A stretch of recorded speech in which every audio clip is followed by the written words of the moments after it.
আসসালামু আলাইকুম, hello everyone. আজ আমি আপনাদের সাথে শেয়ার করব 1 পাউন্ডের একটা ভ্যানিলা কেকের ডেকোরেশন টিউটোরিয়াল। এই ডেকোরেশন টিউটোরিয়ালে মোটামুটি সবগুলো ফন্ডেন্টের ওয়ার্ক আমি আপনাদের সাথে শেয়ার করেছি। আশা করি আপনাদের সবার এই ভিডিওটি অনেক বেশি উপকারে আসবে। আপনারা যারা প্রথমবারের মতো আমার চ্যানেলটি দেখছেন, আপনারা প্লিজ আমার চ্যানেলটি সাবস্ক্রাইব করবেন এবং পাশে থাকা বেল আইকনে ক্লিক করে দিবেন, যাতে আমি কোনো ভিডিও আপলোড করলেই সবার প্রথমে আপনারা নোটিফিকেশন পেয়ে যান। এখানে প্রথমে আমি 1 পাউন্ডের একটা ভ্যানিলা কেকের বেস নিয়ে নিয়েছি। আমার চ্যানেলে অলরেডি অনেকগুলো ভিডিও আপলোড করা আছে, সেখান থেকে আপনারা চাইলে এই 1 পাউন্ডের কেকের বেসটা রেডি করে নিতে পারেন। তো কেকটাকে আমি চুলায় বেক করে নিয়েছি। কেকটা যখন একটু ঠান্ডা হয়ে এসেছে তখন আমি এটাকে 3টা লেয়ারে কাট করে নিচ্ছি। কেক বোর্ডে কিছুটা ক্রিম লাগিয়ে কেকটাকে আমি একেবারেই আনমোল্ড করে নিয়েছি। প্রথমে কেকের একটা স্লাইস দিয়ে দেওয়া হয়ে গেলে আমি এখানে সুগার সিরাপ দিয়ে দিব। আমি সবসময় ভ্যানিলা কেকে দুধ দিয়ে সুগার সিরাপ তৈরি করে থাকি। আমার কাছে মনে হয় দুধ দিয়ে সুগার সিরাপ তৈরি করলে কেকটা খেতে অনেক বেশি ভালো লাগে। আপনারাও চাইলে এই ট্রিক্সটা ফলো করতে পারেন। আমি সবসময় লিকুইড দুধের সাথে আরও কিছু পাউডার মিল্ক অ্যাড করে পুরান মতো চিনি দিয়ে সুগার সিরাপটা তৈরি করে নিই।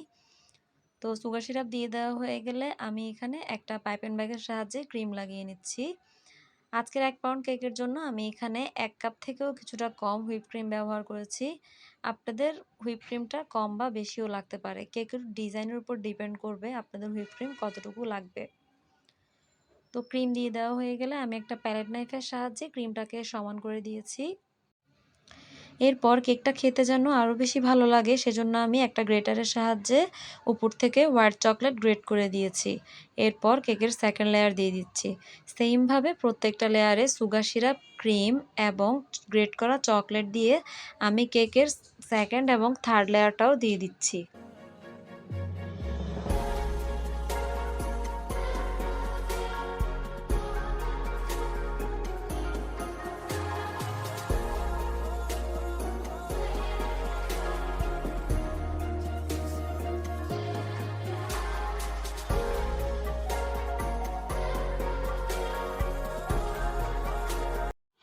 তো কেকের থার্ড লেয়ার দিয়ে দেওয়া হয়ে গেলে আমি এটাকে পুরোটাকে ক্রাম কোটিং করে নিব।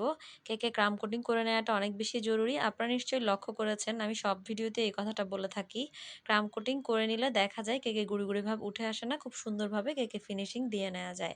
তো পুরো কেকটাকে আমি ক্রাম কোটিং করে ফ্রিজে সেট হতে দিয়েছিলাম 10 থেকে 15 মিনিটের জন্য। 10 থেকে 15 মিনিট পর ফ্রিজ থেকে আমি কেকটাকে বের করে নিয়েছি এবং ফাইনাল লেয়ারের ক্রিম কোট করে নিচ্ছি। এজন্য আমি এখানে একটা পাইপ অ্যান্ড ব্যাগের সাহায্যে ক্রিম লাগিয়ে নিয়েছি। আপনারা চাইলে এখানে প্যালেট নাইফের সাহায্যেও ক্রিমটাকে লাগিয়ে নিতে পারেন। আমার কাছে মনে হয় পাইপ অ্যান্ড ব্যাগের সাহায্যে লাগালে খুব দ্রুত কেকের ফিনিশিং চলে আসে। দুর্ভাগ্যবশত সেদিন আমার ক্রিমটা একটু বেশিই স্টিফ হয়ে গিয়েছিল। আমি বেশিক্ষণ বিট করে ফেলেছি। যার কারণে ক্রিমটা একটু বেশি হার্ড হয়ে গিয়েছে। যার ফলে আমি এটা ফিনিশিং আনতে আমার অনেক বেশি বেগ পেতে হয়েছে। তো আপনাদের যাদের কেকে ফিনিশিং আসতে চাইবে না, আপনারা এরকম আমার মতো উপর থেকে একটু পানি ছিটিয়ে দিবেন। এরপর প্যালেট নাইফ দিয়ে বা ব্রেড নাইফ যেভাবে আপনাদের সুবিধা হয় বা একটা স্ক্র্যাপার যেভাবে সুবিধা হয় সেভাবে এটাকে সমান করে নেবেন। দেখবেন খুব সুন্দরভাবে কেকে ফিনিশিং চলে আসবে। তো আমার ক্রিম যেহেতু অতিরিক্ত স্টিফ হয়ে গিয়েছে যার ফলে এটা ফিনিশিং আসতে চাচ্ছিল না।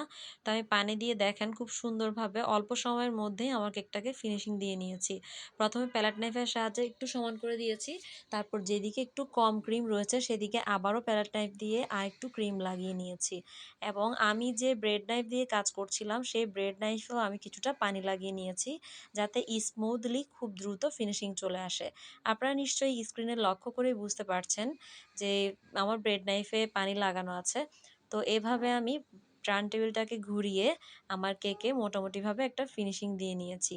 যেহেতু কেকের উপরে ফন্ডেন্টের ওয়ার্ক হবে একটু উঁচু নিচু হলে যদিও খুব একটা সমস্যা নেই, ফন্ডেন্ট দিয়ে সেই কাজগুলো ঢেকে দেওয়া যাবে। তো এই তো আমি মোটামুটিভাবে আমার কেকটাকে ফিনিশিং দিয়ে এটাকে ফ্রিজে রেখে দিয়েছি। এখন আমি আমার ফন্ডেন্টের কাজগুলো করে নিব। এজন্য আমি এখানে হোয়াইট ফন্ডেন্ট নিয়েছি। এখানে প্রায় 100 গ্রামের মতো হোয়াইট ফন্ডেন্ট রয়েছে। তো এখানে এই ফন্ডেন্টটার সাথে আমি এখানে রেড ম্যানের লেমন ইয়েলো কালারটা মিশিয়ে এটাকে ভালোভাবে মিশিয়ে নিচ্ছি। ততক্ষণ পর্যন্ত আমি এটাকে মিক্স করব যতক্ষণ না ভালোভাবে ফন্ডেন্টের সাথে কালারটা মিশে যায়। তো এই অবস্থায় দেখা যাবে অনেক বেশি হাতে কালার লেগে যাবে। আপনারা চাইলে এই পর্যায়ে একটা গ্লাভস ব্যবহার করতে পারেন। তবে গ্লাভস দিয়ে কাজ করতে একটু কষ্টই হয়, সেজন্য আমি খালি হাতেই করেছি।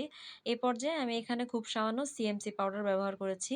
আপনারাও চাইলে সিএমসি পাউডারটা ব্যবহার করতে পারেন। সিএমসি পাউডার ব্যবহার করলে দেখা যায় ফন্ডেন্টটা নরম হয়ে যায় না কাজ করার পর, এটা একটু হার্ড থাকে। কিন্তু সিএমসি পাউডারটা কোনোভাবেই অতিরিক্ত ব্যবহার করা যাবে না, তাহলে দেখা যাবে আপনাদের ফন্ডেন্টটা একদমই খাওয়া যাবে না এবং এটা দিয়ে আপনারা কাজ করতে খুবই অসুবিধা হবে। এজন্য খুব সামান্য পরিমাণে সিএমসি পাউডার ব্যবহার করবেন। কাজ শেষে দেখবেন এটা অনেকটাই হার্ড হয়ে এসেছে। তো আমি এটাকে পরিমাণ মতো একটা শেপ দিয়ে একটা রোলারের সাহায্যে এটাকে বেলে নিয়েছি এবং এটার যে এবড়ো-থেবড়ো অংশগুলো রয়েছে বা আঁকাবাঁকা অংশ যেগুলো রয়েছে সেগুলোকে আমি একটা কাটারের সাহায্যে কেটে নিচ্ছি।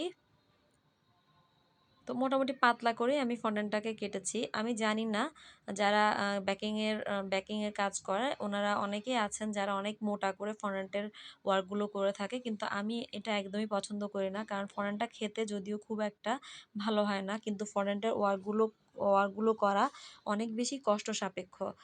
তো আমি আসলে কাস্টমারের চাহিদা এবং কাস্টমার যেহেতু খেতে তেমন একটা মজা না, সেই সব দিক বিবেচনা করেই কেকের ওজনটা বাড়তি রেখে ফন্ডেন্টের ওয়েটটা কম রেখে একদম থিন লেয়ারে করার চেষ্টা করি। যাতে এটা দেখতে সুন্দর লাগে কিন্তু এটা হবে অনেক বেশি পাতলা। আপনারা নিশ্চয়ই দেখেই বুঝতে পারছেন আমি যে শাড়িটা মেক করেছি এটা একদমই পাতলা লেয়ারে হয়েছে। আমি ইচ্ছে করেই সবসময় ফন্ডেন্টের কাজগুলো একদম পাতলাভাবে করি, যাতে করে এটা দেখতেও সুন্দর লাগে আর খেতেও যেন খারাপ না লাগে। তো আমি এভাবে ভাঁজ দিয়ে নিয়েছি কুচি কুচি টাইপের। এরপর এটাকে আমি যেই মোল্ডগুলোতে কেক রেডি করি বা যেই মোল্ডে আমি কেকটাকে বেক করেছিলাম সেই মোল্ডের উপর থেকে আমি এটাকে এভাবে রেখে দিব ওভারনাইট। কিছু একটা দিয়ে ঢেকে দিবেন যাতে এটাতে কোনো ময়লা না পড়ে বা কোনো টিকটিকি বা অন্য কোনো প্রাণী যাতে এটাতে মুখ না দিতে পারে। সেজন্য উপর থেকে কিছু দিয়ে ঢেকে আমি এটাকে ওভারনাইট রেখে দিব। এটা যেন শেপে চলে আসে সেজন্যই এটাকে এভাবে রাখা। আপনারা চাইলে এই ট্রিক্সটাও ফলো করতে পারেন। তো শাড়িটাকে আমি এভাবে এই মোল্ডের উপর রেখে এগুলোকে আবারও ভাঁজ দিয়ে নিচ্ছি। আপনারা অবশ্যই মোল্ডগুলোকে ভালোভাবে ক্লিন করে তারপরে এই কাজটা করবেন। ক্লিন করে শুকিয়ে দেন করবেন। পানি থাকলে দেখা যাবে ফন্ডেন্টটা মেল্ট হওয়া শুরু করবে এবং আপনার এত কষ্টের কাজগুলো অল্প সময়ের মধ্যেই নষ্ট হয়ে যাবে। তো আমি এ পর্যায়ে এসেও আবারও সাইডের লাইনগুলো একটু আঁকাবাঁকা ছিল ওগুলোকে সমান করে দিচ্ছি। তো এই তো আমার এটা রেডি। এবার সাইডের যে শাড়ির যে পাড়গুলো রয়েছে ওগুলোকে রেডি করে নিব। এজন্য বাকি যে ইয়েলো কালারের ফন্ডেন্টগুলো রয়েছে সেগুলোকে দিয়ে আমি এখন কাজ করে নিচ্ছি। তো এগুলোকে আমি লম্বালম্বিভাবে বেলে নিচ্ছি। আপনারা নিশ্চয়ই স্ক্রিনে লক্ষ্য করেই বুঝতে পারছেন আমি এটা কিভাবে করছি। তো এগুলোকে আমি একটু মোটা রাখবো, খুব বেশি পাতলা করব না। শাড়ি যেভাবে একদম পাতলা করেছি এটা একটু মোটা থাকবে ওটা থেকে। যেহেতু এটা পাড়ের ডিজাইন হবে যাতে একটু ভারী ডিজাইনের হবে সেজন্য ওভাবেই করে নিব। তো প্রথমে আমি একটা কাটার দিয়ে করেছি, পরে আমি আরও একটা কাটার দিয়ে করেছি। প্রথমে ডিজাইনটা আমার কাছে ভালো লাগছিল না সেজন্য আমি ডিজাইনটাকে চেঞ্জ করে নিয়েছি। তো এই যে ফন্ডেন্টের কাটারগুলো দেখতে পাচ্ছেন আমি এগুলো একসাথে 48 পিসের একটা সেট দারাজ থেকে নিয়েছিলাম। ইনশাআল্লাহ সামনে আপনাদের সাথে এটার ভিডিওটা শেয়ার করব। আশা করি আপনাদের অনেক বেশি উপকারে আসবে। আপনারাও চাইলে একসাথে সবগুলো ফন্ডেন্টের টপার কিনে নিতে পারবেন। আমার কাছে মনে হয় একসাথে কিনলেই এটা আসলে আপনারা লাভবান হবেন। আলাদা আলাদাভাবে কিনলে দেখা যায় অনেক বেশি প্রাইস চলে আসে। সিঙ্গেল কিনলে দেখা যায় এক সেট এক সেট ফন্ডেন্ট কাটারের দামই প্রায় ১৫০ থেকে ২০০ টাকা চলে আসে। তো আপনারা একসাথে কিনলে মাত্র ২,০০০ টাকার মধ্যেই আপনারা এই টপারগুলো সবগুলো কিনে নিতে পারবেন। টপার কাটারগুলো কিনে নিতে পারবেন। তো আমি এখানে আমার ফন্ডেন্ট কাটারের থেকে এখানে একটা টুলস দিয়ে এভাবে ডিজাইন করে দিচ্ছি। আপনারা আপনাদের পছন্দ অনুযায়ী কেকে ডিজাইন করে নিতে পারেন। আমার কাস্টমার যে ছবিটা রেফার করেছিল ওই মোল্ডগুলো যদিও আমার কাছে ছিল না, ওগুলো সিলিকন মোল্ডের ছিল। তো আমি আমার কাছে যা ছিল তাই দিয়েই করে নিয়েছি। কাস্টমার যেহেতু আমার ফ্রেন্ড আমি আমার মনের মাধুরী দিয়েই আমার কেকটাকে ডেকোরেশন করে নিয়েছি। আর আলহামদুলিল্লাহ আমার ফ্রেন্ডও অনেক বেশি পছন্দ করেছে কেকটা। তো এরপর আমি ফন্ডেন্টের আরও একটা কাটা নিয়ে ফ্লাওয়ার কাটার ছিল এটা ছোট সাইজের, এটা দিয়ে আমি এভাবে ডিজাইন করে দিচ্ছি। তো এটা করে দেওয়ার পর এবার ফন্ডেন্টের টপারগুলো দেখতে অনেক বেশি সুন্দর লাগছিল। ফন্ডেন্টের আরও একটা টুলস দিয়ে আমি এগুলো নিচের সাইডে আরও কিছুটা ডিজাইন করে দিচ্ছি যাতে এগুলো দেখতে আরও বেশি সুন্দর লাগে।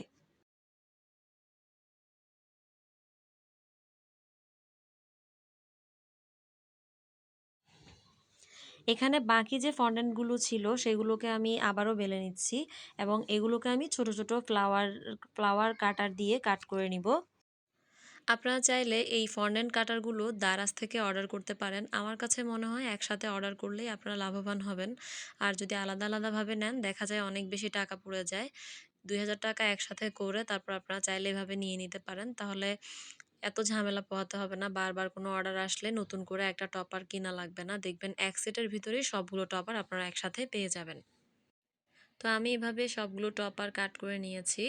তো এখানে আমি গোল্ডেন ডাস্ট কালার নিয়েছি। তো এখানে আমি কিছুটা ভ্যানিলা এসেন্স নিয়েছি। আমি ভ্যানিলা এসেন্সের সাথে গোল্ডেন ডাস্ট কালার দিয়ে এগুলোকে মিশিয়ে নিচ্ছি। আপনারা চাইলে এখানে অয়েলের সাথেও মিশিয়ে নিতে পারেন। যার যেভাবে যে যেভাবে পছন্দ করে সেভাবে মিশিয়ে নেয়। তবে আমার কাছে মনে হয় ভ্যানিলা এসেন্সের সাথে মিশালে এটা খুব সুন্দরভাবে মিশে যায় এবং লাগানোর পরেও অনেক বেশি গ্লেজ দেয়। আমি যদিও পানি দিয়ে কখনো করিনি। আমি সবসময় ভ্যানিলা এসেন্স দিয়ে করেছি। তো এভাবে ভ্যানিলা এসেন্সের সাথে মিশিয়ে নেওয়া হয়ে গেলে আমি এভাবে একটা ব্রাশের সাহায্যে সবগুলো টপারের উপরে এভাবে গোল্ডেন ডাস্ট লিকুইডটাকে লাগিয়ে দিচ্ছি। আপনারা একটু স্ক্রিনে লক্ষ্য করলেই বুঝতে পারবেন আমি কিভাবে লাগাচ্ছি। খুব বেশি চাপ দেয়া যাবে না, তাহলে দেখা যাবে এগুলো নষ্ট হয়ে যাবে। তো সবগুলো গোল্ডেন কালার করে নেওয়া হয়ে গেলে দেখতে পাচ্ছেন এগুলো কেমন দেখতে হয়েছে। আর তো এটা হচ্ছে পরদিন সকালের ভিডিও। আগের দিন রাতে এগুলো করে রেখেছিলাম। পরদিন সকালবেলা আমি কেকটার ফাইনাল ফিনিশিং দিচ্ছি। তো আমি এভাবে উপর থেকে ফন্ডেন্টের টপারটাকে বসিয়ে দিলাম। তো বসিয়ে দেওয়া হয়ে গেলে আমি যেই উপরে যে কুচিগুলো রয়েছে এগুলোকে আমি আরও একটু হাইলাইট করে দিচ্ছিলাম হাত দিয়ে এবং একটা ব্রাশের সাহায্যে আমি সাইডে পানি লাগিয়ে নিচ্ছি যাতে আমি গোল্ডেন কালারের যে ফন্ডেন্টের ওয়ার্কগুলো করেছি এগুলো যেন একে একে বসিয়ে দিতে পারি। তো পানি খুব বেশি পরিমাণে লাগাবেন না, সামান্য পরিমাণে লাগাবেন বা যতটুকু প্রয়োজন ততটুকুই লাগাবেন। বেশি লাগালে দেখা যাবে এগুলো একদম পানি ছেড়ে দিবে ফন্ডেন্ট থেকে। এজন্য অবশ্যই পরিমাণ মতো লাগাবেন। অল্প অল্প করে লাগাবেন যাতে আঠা আঠা ভাব হলেই চলবে, যাতে ফন্ডেন্টটা মোটামুটিভাবে লেগে থাকে। তো এইভাবে আমি উপর থেকে নিচে সব দিকে যেই লেসগুলো তৈরি করেছিলাম শাড়ির সাইডের জন্য এগুলোকে একে একে বসিয়ে দিচ্ছি।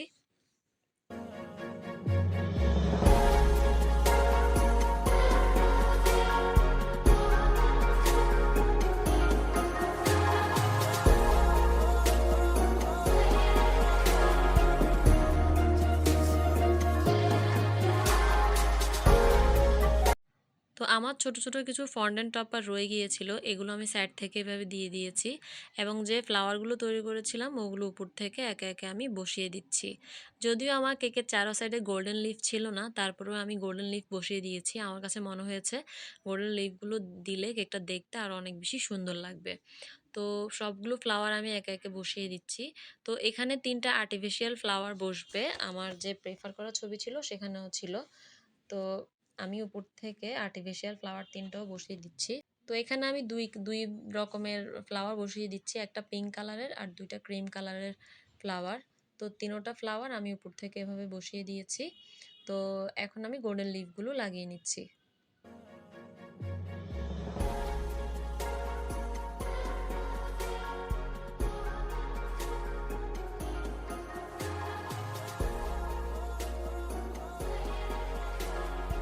তো কেকের উপর থেকে আমি এখন গোল্ডেন সুগার বল লাগিয়ে দিচ্ছি। একদম ছোট সাইজের যে গোল্ডেন কালার সুগার বলগুলো রয়েছে সেগুলোই আমি কেকের উপরে লাগিয়ে দিচ্ছি। এগুলো লাগানোর আগে অবশ্যই একটা ব্রাশের সাহায্যে সামান্য সামান্য পানি লাগিয়ে নেবেন। পানি যদি না লাগান তাহলে দেখা যাবে ডেলিভারি ম্যান যখন কেকটাকে ডেলিভার করবে তখন ঝাঁকুনিতে সবগুলো সুগার বল নিচে পড়ে যাবে এবং কেকটা দেখতে একদমই সুন্দর লাগবে না। তো এরপর আমি এখানে আর্টিফিশিয়াল কিছু লিফ অ্যাড করে দিচ্ছি। যদিও ছবিতে ছিল না, আমি তারপরে দেখতে যাতে সুন্দর লাগে সেজন্য অ্যাড করে দিলাম। তো এইভাবে একে একে ফুলগুলোর আশেপাশে আমি এই লিফগুলোকে দিয়ে দিচ্ছি। মোটামুটি এভাবেই আমি আমার কেকের ডেকোরেশন শেষ করেছি। আশা করি আজকের ভিডিওটি আপনাদের সকলের জন্য অনেক বেশি উপকারে আসবে। আপনারা সবাই আমার পরিবারের জন্য দোয়া করবেন। এরকম নতুন নতুন ভিডিও পেতে আমার চ্যানেলের সাথেই থাকবেন। আজ এ পর্যন্তই। দেখা হবে অন্য কোনো দিন অন্য কোনো ভিডিও নিয়ে। সেই পর্যন্ত ভালো থাকবেন, সুস্থ থাকবেন। আল্লাহ হাফেজ।